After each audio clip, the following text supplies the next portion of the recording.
कह रहा हूं वीडियो काम का है, पूरा देखना। जिनका सिलेक्शन हो रहा है उनके लिए भी काम का है। उन्हें अच्छे से बताऊंगा कि कौन से रैंक के बाद उन्हें किस किस कॉलेज में और किस किस स्टेट में क्या क्या मिल सकता है। तो चलिए, ये वाली बात आपको समझाई। एक और बात आपको बताता हूं, ये बहुत इंपॉर्टेंट चीज है, बहुत इंपॉर्टेंट, जो हमने पूरी शीट बनाई है।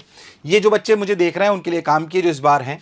अगर आप ध्यान से देखो तो हमारे जो मेजर स्टेट्स हैं उनके लिए हमने बनाई है उत्तर प्रदेश, बिहार, राजस्थान, मध्य प्रदेश, झारखंड, महाराष्ट्र, वेस्ट बंगाल। ये वो नंबर है ऑल इंडिया 15%, ऑल इंडिया के हिसाब से बता रहा हूं मैं आपको, ठीक है। ऑल इंडिया 15% जो कैटेगरी पे जो स्टेट वाइज नंबर पे मिलती हैं, वो आपको बताऊं तो पिछली बार 659 पे मिली थी, इस बार 535 पे मिलने की पूरी पूरी उम्मीद है, क्योंकि 21,000 रैंक है। ये 2-5 नंबर ऊपर नीचे हो सकता है, तो 21,000 रैंक पे अपन ऐसे 15% कैटेगरी की बात अपन कर रहे हैं। ये ही उत्तर प्रदेश में जो 15% कैटेगरी, जो जनरल कैटेगरी से सीटें मिलती हैं, ऑल इंडिया रैंक जो आपकी जाती है वो 41,000 पे मिली थी, यानी कि 635 से घटकर इस बारी नंबर 510 आ गए हैं। मतलब उत्तर प्रदेश का अगर कोई बच्चा है 41,000 अगर उस रैंक है, तो उसे बहुत आसानी से जनरल कैटेगरी में मिलने के चांसेस, जनरल कैटेगरी यही रैंक उठकर ईडब्ल्यूएस में 43,500, ओबीसी में 42,000, एससी में 1,83,000 और 5,60,000 चली गई किसमें, एसटी में। All India rank, all India rank. तो आपको स्टेट वाइज इसका चाहो तो मैं थोड़ा सा साइड में हो जाता हूं, वीडियो का फोटो खींच सकते हो ताकि आपको याद रहे। ये एक टेंटेटिव लिस्ट बना दी गई है कि आपकी कैटेगरी के हिसाब से आपको पता पड़ेगा कि इस नंबर से ज्यादा या इस रैंक से ज्यादा अगर मेरी है तो मुझे मिलने के चांसेस कम हैं, तो मुझे आगे का निर्णय ले लेना चाहिए। ध्यान से देखो, अच्छे से सबको रैंक समझ में आ रही होगी अपनी अपनी कैटेगरी में, एससी, एसटी, ओबीसी, डब्ल्यूएस और जनरल। स्टेट वाइज ये मार्क्स थे 2024 के, 2025 के, हालांकि तुम्हें अभी सिर्फ रैंक से मतलब है। वेस्ट बंगाल जनरल 41,000, 1,02,000 ईडब्ल्यूएस, इसी के आसपास वापस ही गिरता है, क्योंकि जो category of distribution of categories है, distribution of category state wise, वो लगभग हर साल हमने देखा है कि सेम रहता है। मतलब मैं आपको क्या समझाना चाह रहा हूं कि वेस्ट बंगाल में 41,000 पे जनरल पे मिली थी, पर सोचो 1,02,000 पे भी मिल गया था, कहां पर, ये मिल गया था ईडब्ल्यूएस में। ऐसे ओबीसी में 51,000 में मिला था, पर हर स्टेट के लिए अलग अलग है। तो लगभग यही वेरिएशन आता है इन स्टेट्स में। जाहिर सी बात है, एक्यूरेट तो अपन बिल्कुल नहीं बोल सकते, बट हां काफी हद तक यही वेरिएशन रहता है। तो ये वाली लिस्ट तुम्हारे लिए बहुत काम की है कि अगर आप कौन सी कैटेगरी में लाई कर रहे हो और कौन से स्टेट के हो, इस पूरी लिस्ट को देखो और समझो कि हम कहां लाई कर रहे हैं और हमारा इस बार डॉक्टर बनने का सपना पूरा हो रहा है या नहीं हो रहा। बहुत स्ट्रिक्टली अब उन पे बात कर रहा हूं जो इस कैटेगरी में आ ही नहीं रहे कहीं। उन्हें क्या करना है ध्यान से समझो, मेरी व्यक्तिगत राय है ये। फिर मैं कह रहा हूं जोश और जुनून के आगे पूरी दुनिया नतमस्तक होती है, पर जो भी मैं आपको आज अभी बताने वाला हूं वो प्रोबेबिलिटी के हिसाब से बताने वाला हूं। मतलब प्रोबेबिलिटी के हिसाब से मतलब कि मैक्सिमम किस कैटेगरी के बच्चे अगले साल सेलेक्ट हो जाते हैं, जिन्होंने फर्स्ट ड्रॉप लिया, सेकंड ड्रॉप लिया, 12th के साथ करा, उसके लिए जनरल कैटेगरी, ओबीसी, और इसके लिए मैंने पूरी पूरी एक लिस्ट बनाई है। ध्यान से समझे फटाफट। पहले भी एक बनाया था पर उसको और अब रैंक वाइज कर दिया है ताकि आपको क्लैरिटी रहे। अगर आप 12th के साथ प्रिपरेशन कर रहे थे, कोई प्रिपरेशन, सॉरी 12th के साथ थे, कोई प्रिपरेशन नहीं करी थी, तो आप जनरल के हो, ओबीसी के हो, एससी एसटी के हो, बिना खुद को जज करे, भले 50 नंबर आए हो, जिस रेस में हमने पहले दौड़े ही नहीं उसमें कितने नंबर आए, उससे खुद को जज मत करना। बच्चे कई बार जज करते हैं कि 50 नंबर आए थे, पता नहीं मैं 550-600 तक कैसे पहुंच पाऊंगा। कोई फर्क नहीं पड़ता, अगर तैयारी नहीं करी थी तो आपको यहां होना चाहिए।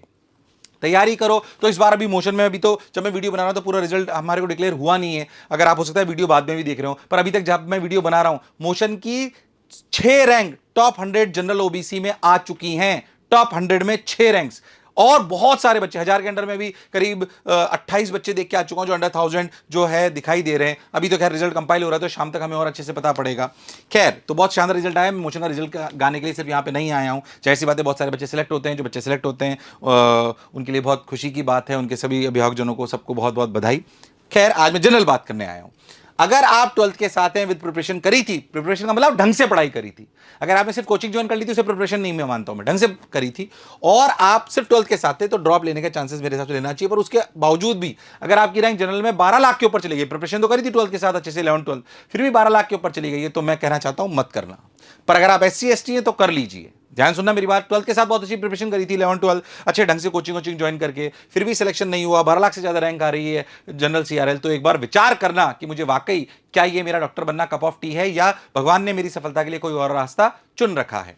ऐसे ही फर्स्ट ड्रॉप और सेकंड ड्रॉप हो और आपने प्रिपरेशन करी थी, मतलब पहला ड्रॉप ले चुके हो, सेकंड ड्रॉप ले चुके हो, और आपने प्रिपरेशन करी थी और जनरल कैटेगरी में आपकी जो रैंक है वो 7 लाख को पार कर गई है, तो मेरी व्यक्तिगत मत है कि अगले साल वापस सिलेक्ट होने के चांसेस थोड़े कम रहते हैं। फिर मैं कह रहा हूं जोश और जुनून और हिम्मत के आगे पूरी दुनिया नतमस्तक होती है।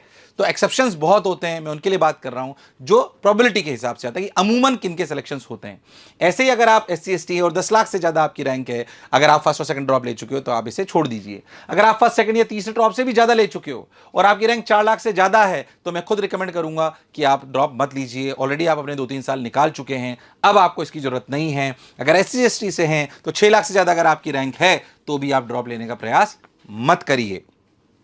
मोशन से ही बहुत सारे बच्चे सिलेक्ट हो रहे हैं। आशा करता हूं कि आप सभी लोग जो मुझे सुन रहे होंगे, ये वाला वीडियो आपके लिए काम का होगा। सबके लिए मैंने आपको बातें बताई, किनको ड्रॉप लेना चाहिए, किनको नहीं लेना चाहिए, किस रैंक पर क्या मिलेगा। इस वाली शीट को दोबारा से आप एक बार देख सकते हो, किन किन स्टेट्स में किस किस के चांसेस हैं। ये एक टेंटेटिव लिस्ट हमने बनाई है, धीरे धीरे डेटा और क्लियर होता जाएगा तो हम आपको बताते जाएंगे। पर जैसे आप सब लोग देखेंगे कि अपर की कट ऑफ थोड़ी कम गई है, पर लोअर की कट ऑफ लगभग वो ही गई है जो पिछले साल थी। यही बताता है कि पेपर में कुछ परसेंटेज को ही टफ करा गया था, बाकी सब लोग लोअर लेवल पे ही मैक्सिमम रह गए हैं। तो अगर जिंदगी में आगे बढ़ना है तो जो कहते हैं ना कि एक सीमा तक तो सब पहुंच जाते हैं, पर उस सीमा के बाद जो 5% 10% ऊपर निकलता है, यानी कि ऐसा समझो कि पूरे साल में 8 घंटे तो बहुत सारे बच्चे पढ़ रहे होते हैं, पर 12 घंटे रोज 100 सवाल करने वाले बच्चे थोड़े कम होते हैं, पर वो ही बहुत बड़ा डिफरेंस क्रिएट करते हैं। तो आशा करता हूं अगले साल आप वो डिफरेंस जरूर क्रिएट करोगे।